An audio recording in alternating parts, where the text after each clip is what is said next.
बहन का नाम दुर्गावती है, इनका घर शिवपुर पड़ता है, इनके बेटे हैं। इनकी गवाही है, भाई को पता नहीं कि मुंह में इनके जो यहाँ ओठ के अंदर वाला हिस्सा है उसमें गिल्टी हो गई थी पिछले 1 सालों से, 8 महीने से। बता रहे हैं कि वो हमेशा दर्द करती थी। इन्होंने ले जाकर इन्हें डॉक्टर के पास दिखाया। बता रहे डॉक्टर ने कुछ दिन तक इलाज चलाया, लेकिन जब आराम नहीं हुआ तो बता रहे कि डॉक्टर ने कहा यह ट्यूमर हो गया है, इसका ऑपरेशन कराना पड़ेगा। बहन बता रहे मैं बहुत ज्यादा घबरा गई। बहन बता रहे उसका ऑपरेशन भी हुआ।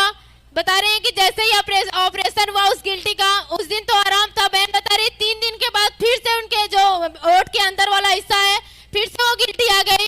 बहन बता रहे मैं बहुत ज्यादा परेशान हो गई उसके लिए कि ये फिर से आ गया। और डॉक्टर बता रहे कि सभी लोग कहते थे कि ये जितनी बार ऑपरेशन होगा फिर से वैसे ही हो जाएगा। बहन बता रहे मैं इस बात को सुनकर बहुत ज्यादा घबरा गई। उसके लिए बता रहे मैं प्रभु से प्रार्थना करने लगी। और बहन बता रहे मैंने यहाँ पर मम्मी जी से इसके लिए प्रार्थना करवाया।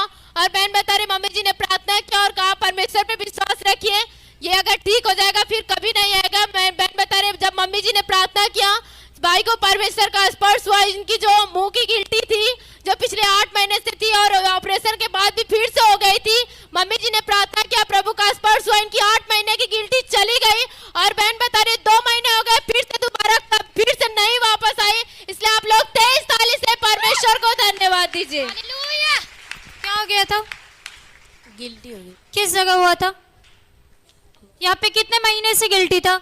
8 साल। 8 महीने से गिल्टी था। ऑपरेशन के बाद गिल्टी दोबारा आ गई थी? तीसरे दिन दोबारा आ गई। डॉक्टर ने क्या बताया? ट्यूमर हो गया।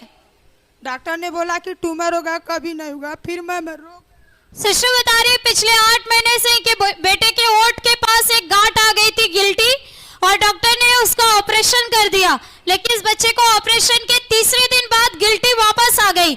जब इन्होंने डॉक्टर को कहा तो डॉक्टर ने कहा ये ट्यूमर की गांठ है, ऑपरेशन के बाद हम निकालेंगे, ये दोबारा आएगी, पूरी जिंदगी में ये गांठ कभी भी नहीं जाएगी। ऐसा डॉक्टर ने आपकी मम्मी को बताया था? मम्मी बताया था। फिर डॉक्टर ने कहा तो मैं आया तो दीदी से प्रार्थना।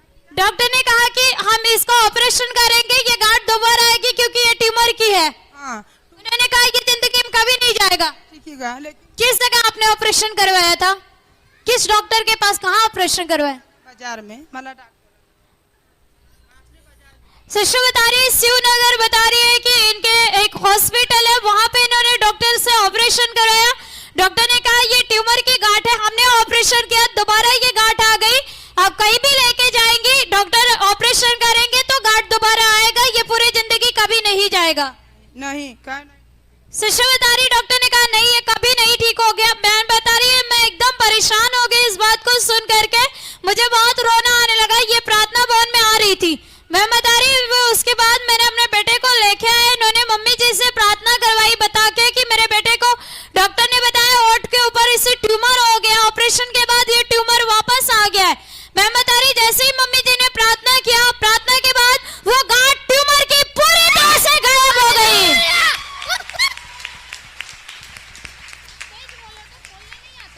अभी ट्यूमर की गांठ गायब हो गई। गायब हो गई। अभी ऐसा उठ करके दिखाओ कि कुछ भी गांठ नहीं है। कुछ भी गांठ नहीं। ऐसे नीचे करो। यहाँ पे देख सकते हैं इस बच्चे को पूरा काला है जहाँ पे ऑपरेशन किया गया है। अभी वो गांठ चली गई है। अभी ऐसे टच करके देखो कुछ गांठ है? नहीं गांठ। मम्मी जी ने प्रार्थना किया, गांठ गायब हो गया। गायब हो गया। ऑपरेशन के बाद जो गांठ गायब नहीं हुआ वो प्रार्थना के बाद गायब हो गया। मेरे प्रियो डॉक्टर जवाब दे सकता है, लेकिन आपको बनाने वाला खुद आपको कभी भी जवाब नहीं देगा। डॉक्टर ने कहा ये ट्यूमर है, कभी नहीं जाएगा। लेकिन परमेश्वर के लिए ट्यूमर, कैंसर, कोई भी बीमारी मायने नहीं रखती है। यदि आप किसी भी चीज के लिए परमेश्वर के सामने अपने पाप को मान के आंसुओं के साथ प्रार्थना करेंगे, परमेश्वर आपकी हर एक बीमारी, हर एक समस्या से आपको बाहर निकालेंगे।